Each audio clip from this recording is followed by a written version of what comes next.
বাবাজি ভাইরা মা আমিনা রাদিয়াল্লাহু তাআলা আনহা পালকিখানা চারজন ফেরেশতা বাবা ধরলা মিকাইল ইসরাফিল জিবরিল আর ইসরাইল চারজনকে চার পালকিটা ধরার পরে আপনার গোটে গোটে পায়ে যান মদিনা থেকে মক্কায় পৌঁছায় দিলেন। মক্কায় পৌঁছে দেওয়ার পরে 3 দিন অতিবাহিত হয়ে গেল। কোন কোন রাবি বর্ণনা করেছে 7 দিন অতিবাহিত হয়েছিল। আব্দুল্লাহ রাদিয়াল্লাহু তাআলা আনহু উনি আব্বা জানকে এসে বলেছিল, আব্বা গো আজকে আমার বাকি 9 ভাই বাণিজ্যে যাবে, ব্যবসায় যাবে, আজকে আমি আব্দুল্লাহ আমিও ব্যবসায় যেতে চাই। আব্দুল মুত্তালিব বলেছিল, বেটারে ছোট্ট থেকে বড় করেছে, জীবনে কোনোদিন ব্যবসায় পাঠাই নাই, বাণিজ্যে পাঠাই না, বিদেশে পাঠাই না, আমি আজকে কেমন করে তোমাকে বিদেশে পাঠাইতে পারে? আব্দুল্লাহ বলেছিল, আব্বা গো আজকে আমার ভাইরা বাণিজ্যে যাবে, ব্যবসায় যাবে, টাকা পয়সা উপার্জন করে নিয়ে আসবে, বিবি বাল বাচ্চা নিয়ে ভালো খাবে, আমি বাড়িতে বসে থাকবো, কেমন করে হবে? আমার বিবিও তো ভালো খাওয়ার চেষ্টা করবে, প্রত্যেকের বিবি ভালো খাওয়ার চেষ্টা করে না? করে না? করে। আব্দুল মুত্তালিব বলেছিল, না না না, আমি যতদিন পর্যন্ত হায়াতে থাকবো ততদিন পর্যন্ত আমি তোমাকে বিদেশে যেতে দিব না। এবার বাকি 9 ভাই যখন শুনতে পাইলো আব্দুল্লাহ যাইতে চায়, বাকি 9 ভাই রিকোয়েস্ট আবেদন করলো, আব্বা গো আমাদের ছোট ভাই আব্দুল্লাহ যখন যেতে চায় আমাদের সঙ্গে পাঠাইয়া দেন, কারণ আমরা তো আমাদের ভাইকে ভালোবাসে, আমরা ভাইকে ব্যবসা করতে দেব না, আমরা ভাইকে সঙ্গে নিয়ে ঘুরবো, আমরা ভাইকে কোনো কষ্ট হইতে দিব না, ভাইকে কষ্ট করতে দেব না, আমরা রোদ্রে থাকবো, ভাইকে ছায়াতে রাখবো, আমরা গরমে থাকবো, ভাইকে হাওয়া করব, আমার ভাইয়ের কোনো অসুবিধা হইতে দিব না। বাকি 9 ভাই এই জন্য আব্দুল্লাহকে নিয়ে যেতে চায়, কারণ আব্দুল্লাহ রাদিয়াল্লাহু তাআলা আনহুর বাবা এমনই তকদির ছিল, ভাইদের সঙ্গে ব্যবসা বাণিজ্যে গেলে 3 মাসের জিনিসপত্র 1 মাসে সেল হইয়া যাইতো, কারণ আব্দুল্লাহকে দেখতে এসে মানুষ জিনিস ক্রয় করত। দেখবেন না, এই কুরবানি আসলো আর এই কুরবানির গোশত খেয়ে কাউরির আপনার পায়খানা হয়ে যাবে, আর আপনার কাউরির পায়খানা কষা হয়ে যাবে। আর আয়ুর্বেদিক যারা ওষুধ বিক্রি করে রাস্তাঘাটে মাঠে, তাদের কিন্তু আবার সুবিধা হয়ে যাবে, মুড়ে মুড়ে দাঁড়িয়ে যাবে আর ঢোল ঢাক বাজাবে আর রফিকের কণ্ঠে গান গাইবে, বলবে একটা ফাইল লিয়ে যান, পেট পরিষ্কার। বলে কি বলে না? বলে তো এই মানুষ আপনার ওই গান শুনতে যাইয়া আর বাজনা শুনতে যাইয়া রফিকের আপনার গল্প শুনতে যাইয়া দেখা যায় যে 1 ফাইল আমিও দিয়ে এলি, কাজ হোক আর না হোক, খাই তো বেশি লাই, 50 টাকার দাম, কত টাকা চলে গেল, এরকম ভাবে বিক্রি হয়, লিয়াইও। কিন্তু বাবা এদের সঙ্গে তো তাদের তুলনা হবে না, তাদের উদ্দেশ্য তো এরকম ছিল না। আব্দুল্লাহকে এমনি মানুষ দেখতে আসতো, আর দেখতে আসার পরে জিনিসপত্র কিনে নিয়ে যেত। তখনকার মেন বিজনেস, মেন ব্যবসা ছিল মক্কা থেকে মানুষেরা কম্বল অর্থাৎ চাদরের মতো তখন একটা জিনিস পাওয়া যেত, এটাকে নিয়ে গিয়ে বিদেশে সেটাকে বিক্রি করত। কেউ সিরিয়ায়, কেউ আপনার ফিলিস্তিনে, কেউ আমেরিকায়, কেউ আপনার জাপানে, কেউ আপনার ইউরোপে, মানে এইরকম ভাবে এক একটা জায়গায় এক একজন যেত বাণিজ্যে গিয়ে ব্যবসা করত। আমাদের যেমন মুর্শিদাবাদ মালদার মানুষ আপনার চারিদিকে আপনার ছেয়ে আছে, চেন্নাই বলেন, উড়িষ্যা বলেন, গুজরাট বলেন, বোম্বাই বলেন, দিল্লি বলেন, আরব বলেন, আমেরিকা বলেন, গুলিস্তান বলেন, আর পাকিস্তান বলেন, যেখানেই বলেন না কেন, আমাদের মালদা মুর্শিদাবাদের মানুষ কোনো না কোনো জায়গাতে একটাও না ঢুকে বসে আছে, নাকি বলেন? জি।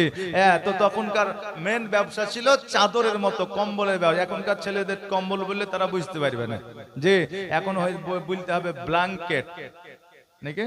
এখন ল্যাব বললেও বুঝতে পারবে না, অনেকেই আছে ব্ল্যাঙ্কেট বললে হ্যাঁ হ্যাঁ ঠান্ডার দিনে গায়ে দেয়, এটা বুঝতে পারবে বেরাদার। তো তখনকার মেন বিজনেস ছিল ওটা। আব্দুল্লাহকে দেখতে এসে তাদের জিনিসপত্র সেল হতো, বিক্রি হতো বেশি।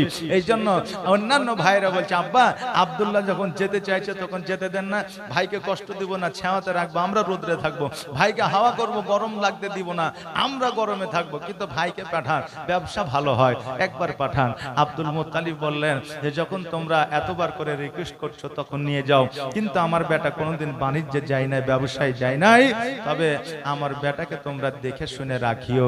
বেরাদার, কোন বাপ মা সহজে সন্তানকে বিদেশে পাঠায় না, অভাবের কারণে, পয়সার জন্য। সন্তান যাতে মানুষের মতো মানুষ হয়, ভবিষ্যৎটা যাতে গড়তে পারে, তার জন্য মা বাবাকে বুকে পাথর বেঁধে সন্তানকে বিদেশে পাঠাতে হয়। বিদেশ জায়গা ভালো জায়গা নয়। রাসূল পাক সাল্লাল্লাহু তাআলা আলাইহি ওয়াসাল্লাম বলেছেন, বিদেশ একটা ছোটখাটো জাহান্নাম। জোরে বলেন সুবহানাল্লাহ। আহা, সন্তানাদিকে ছেড়ে, নিজের বিবি বাল বাচ্চাকে ছেড়ে, মা বাবাকে ছেড়ে বিদেশে যে কত কষ্টে থাকতে হয়, একমাত্র যারা বিদেশি, একমাত্র যারা বাইরে কাজকর্ম করে তারাই জানে। আর বাইরে থেকে যখন বাড়ি আসে, বাড়িতে আসার পরে এই কুরবানিতে, ঈদে বুঝলেন কেটিএম ভর ভর করে চালিয়ে বেড়ায়, তখন আমরা মনে করি যে বহু টাকা খুব সহজে কামিয়ে নিয়ে এসে, কিন্তু না, 5 তলা 10 তলা বিল্ডিং এর ভাড়ার উপরে দাঁড়িয়ে থেকে আপনার প্লাস্টারে কাম করে টাকা রোজগার উপার্জন করে নিয়ে এসেছে। যে নিয়ে এসেছে তারও মনে নাই যে আমি কত কষ্টে টাকাটা উপার্জন করে নিয়ে এসেছি। যদি মনে থাকতো তাহলে এই বেকার টাকা পয়সা উড়াইতো না। আমার বাবা যে ভাইরা, বলার উদ্দেশ্য, আমার জীবনীতে এরকম কিছু কথাবার্তা থাকে, বুঝলেন, তবে রাগ করিয়েন না। আমার টানা জীবনী হয় না যে একবারে ইতিহাস জুড়িয়ে দিলাম, ক্যাসেট তো জুড়িয়ে দিতে, তার ক্যাসেটই হয়ে গেল। আমার মোবাইলে দেখবেন এই জীবনী অনেক আছে, জি, তো মানে ওই মোবাইল আর এখানে কোনো পার্থক্য থাকবে না যদি ক্যাসেটই চলে, তো বুঝলেন না।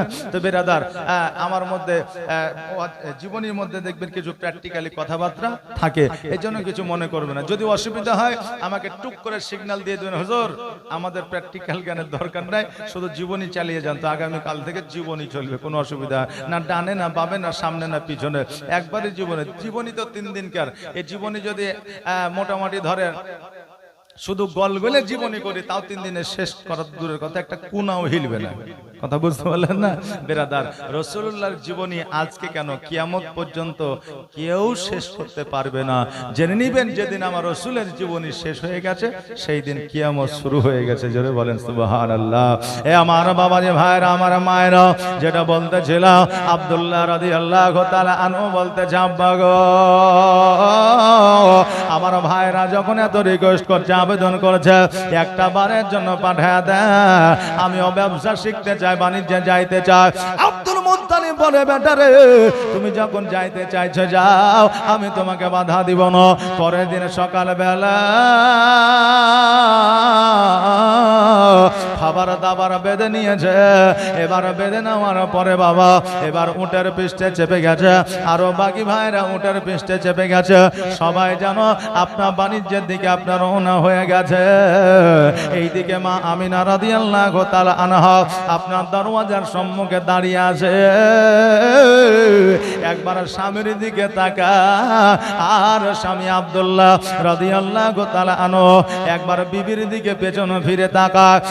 বাবা, মা আমিনা যদি জানতে পারতেন স্বামী আর আসবে না, আর আব্দুল্লাহ রাদিয়াল্লাহু তাআলা আনহু যদি জানতে পারতেন আমি আর ফিরবো না, আব্দুল মুত্তালিব যদি জানতে পারতেন আমার সন্তান আর ফিরবে না, আব্দুল্লাহ বাণিজ্যে যাইতো না, আমিনা পাঠাইতেন না, আর আব্দুল মুত্তালিব রাদিয়াল্লাহু তাআলা আনহু কোনদিন সন্তানের কথায় রাজি হইতো না। আব্দুল্লাহ রাদিয়াল্লাহু তাআলা আনহু বাণিজ্য যেন আপনার চলতে আরম্ভ করলে, উটের পৃষ্ঠে চাপিয়া 1 মাস বাণিজ্য করেছে, লাভও অনেক করেছিল। আসার পথে, ফিরার পথে মাকামে আব্বার জায়গাতে হঠাৎ করে যেন জ্বর চলে এসেছে। আব্দুল্লাহ বলতেছে, ভাই রে, তোমরা বাড়ির দিকে যাও ভাই, আমি সকাল বেলায় আসবো। বলে কেন? বলে ভাই গো, আমার শরীরে এত জ্বর এসেছে, আমি চলতে পারি না, নড়তে পারি না।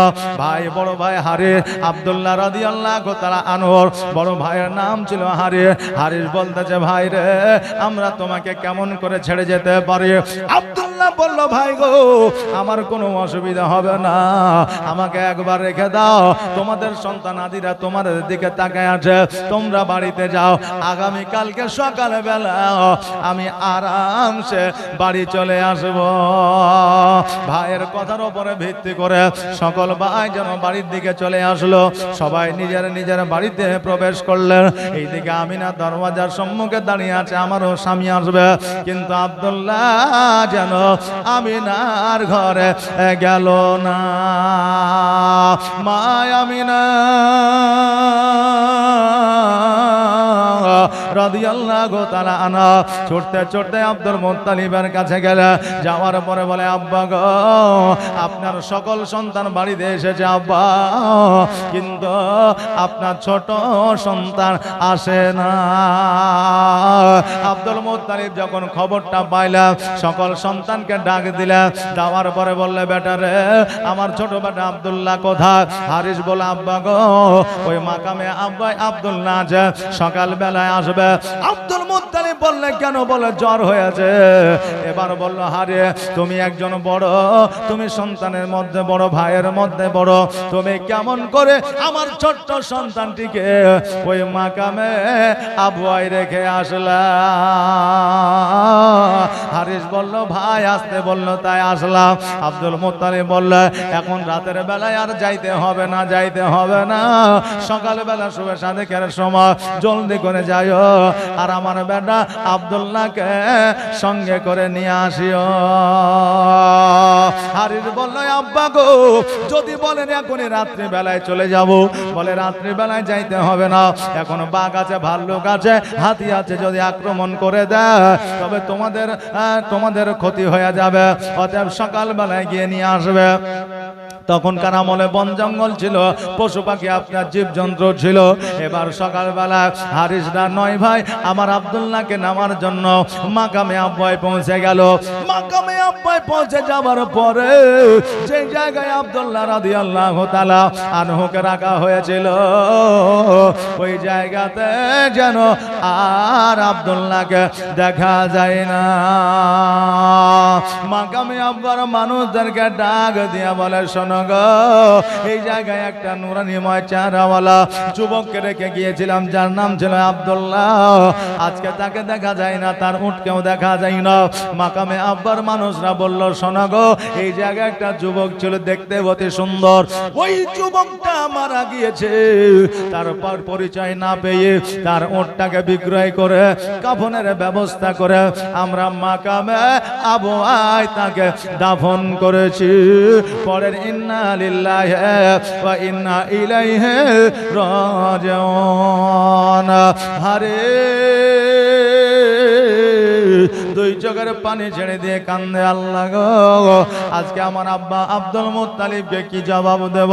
আমার আমিনাকে আমি কেমন করে বলবো তোমার স্বামী জগতের মধ্যে নাই, আমাদের ভাই এই জগৎ ছেড়ে পর জগৎ গমন করেছে, আমাদের ভাইকে আর ভাই বলে ডাকতে পারবো না, ভাইকে ভাই বলে ডাকলেও ভাইয়ের চেহারা আর দেখতে পারবো না। ও আমিনা আমি তোমাকে কেমন করে সান্ত্বনা দেব? সকল ভাই যেন একই জায়গায় একত্রিত হইয়া ভাইয়ের জন্য যেন কান্না করে। মরতে হবে একদিন তোমায় ভুলে যেও না, জোরে বলেন সুবহানাল্লাহ। মরতে হবে একদিন তোমায় ভুলে যেও না, হবে মাটির বিছানা গো তোমার আসল ঠিকানা, এ বাড়ি গাড়ি টাকা করে কিছুই রবে না, হবে মাটির বিছানা গো তোমার আসল ঠিকানা। আজরাইল ফারিস্তা যেদিন হাজির হবে এসে আর ছল চাতুরি যতই কর জানবে রবে শেষে আজরাইল ফারিস্তা যেদিন হাজির হবে এসে আর ছল চাতুরি যতই কর জানবে রবে শেষে আর চলবে না সেই দিন তোমার চলবে না সেই দিন তোমার কোন বাহানা গো তুমি ভুলে যেও না হবে মাটির বিছানা গো তোমার আসল ঠিকানা খালি হাতে এসেছ তুমি যাবে খালি হাতে আর শুধু একটা সাদা কাফন যাবে তোমার সাথে আর আমল ছাড়া তোমার সাথে কিছুই যাবে না গো তুমি ভুলে যেও না হবে মাটির বিছানা গো তোমার আসল ঠিকানা কাঁদবে পিতা কাঁদবে মাতা কাঁদবে রে ভাই বোন আরে এসে পাশে বসে কাঁদবে আত্মীয় স্বজন কাঁদবে পিতা কাঁদবে মাতা কাঁদবে রে ভাই বোন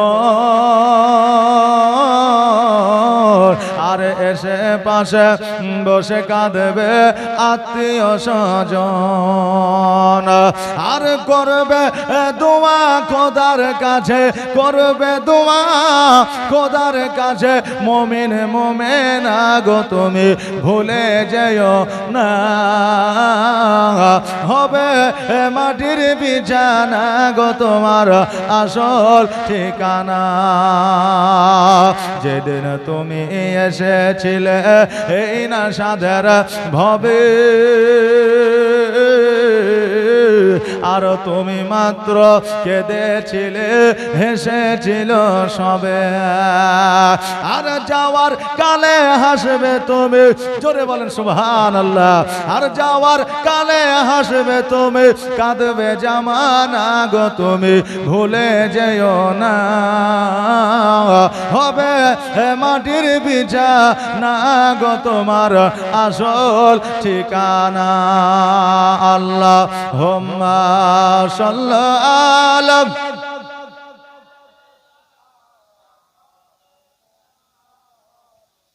ওয়ালা আলি সাইয়্যিদিনা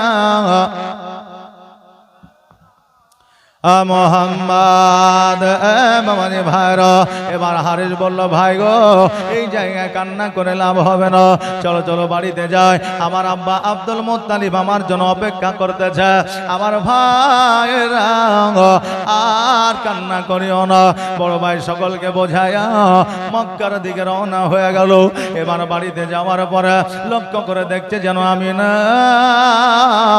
সবাই আসিল কিন্তু আমার স্বামী আসিল না আরে বাবা এবার সবাই যেন মুখটাকে নিচু করে দাঁড়িয়ে আছে আব্দুল মুত্তালিব বলতেছে হারিস বলো বলো আজকে তোমরা সবাই আসলা আমার বেটা আব্দুল্লাহ কেন আসলো না এবার হারিস কান্না করিয়া দুই চোখের পানি ছেড়ে দিয়ে বলে আব্বা গো আমার ভাই আজকে কেন কিয়ামত পর্যন্ত আর আসবে না এই জন্য আসবে না গো আব্বা আমার ভাই ওই জগৎ ছেড়ে পর জগৎ গমন করেছে আমার ভাই আর জগতের মধ্যে নাই সঙ্গে সঙ্গে আব্দুল মুত্তালিব রাদিয়াল্লাহু তাআলা যেন বাবা উঠোনের উপর বসে গেছে আর দুই চোখের পানি ছেড়ে দিয়া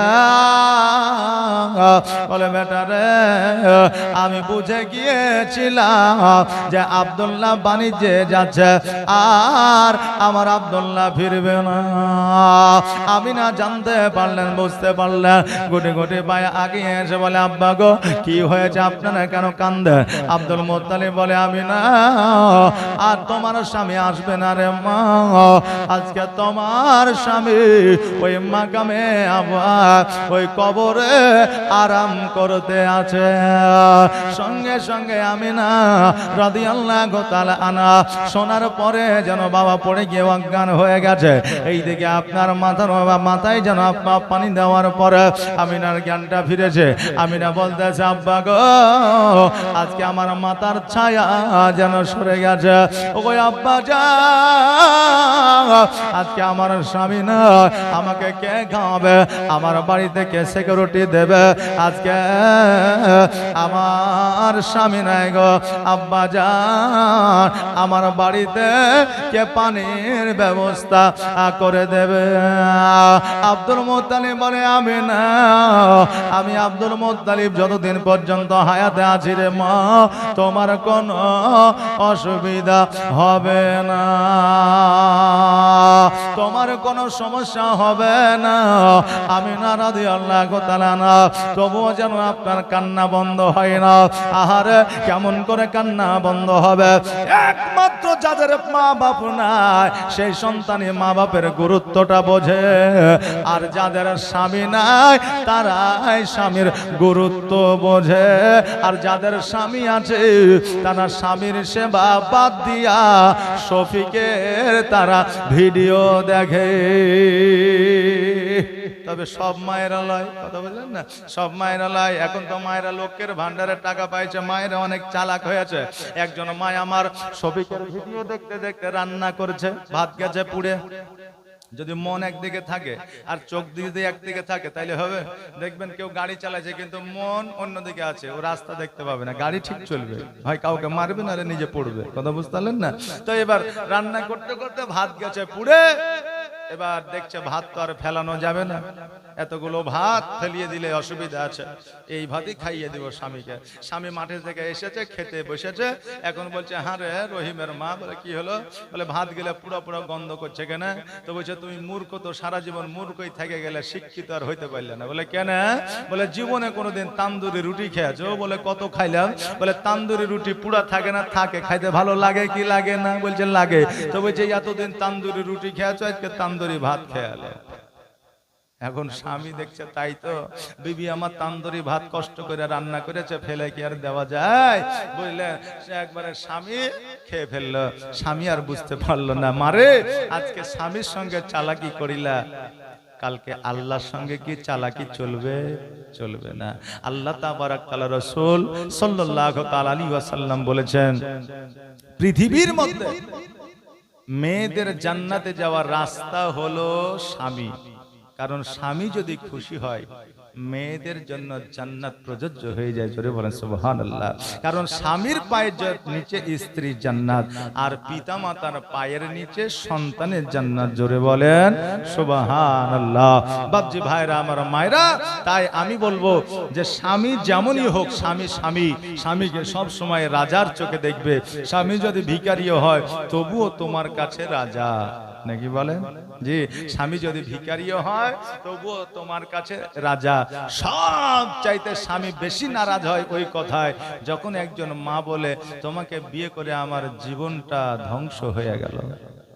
তখন স্বামী কষ্ট পায়, আহারে আমি 2 টাকার ফুচকা পেলেও কিনে নিয়ে এসে খাওয়াই, আর ওই বিবি যখন কষ্ট লাগা, আঘাত লাগা যখন কথা বলে, তখন স্বামী কষ্ট পেয়ে যায়।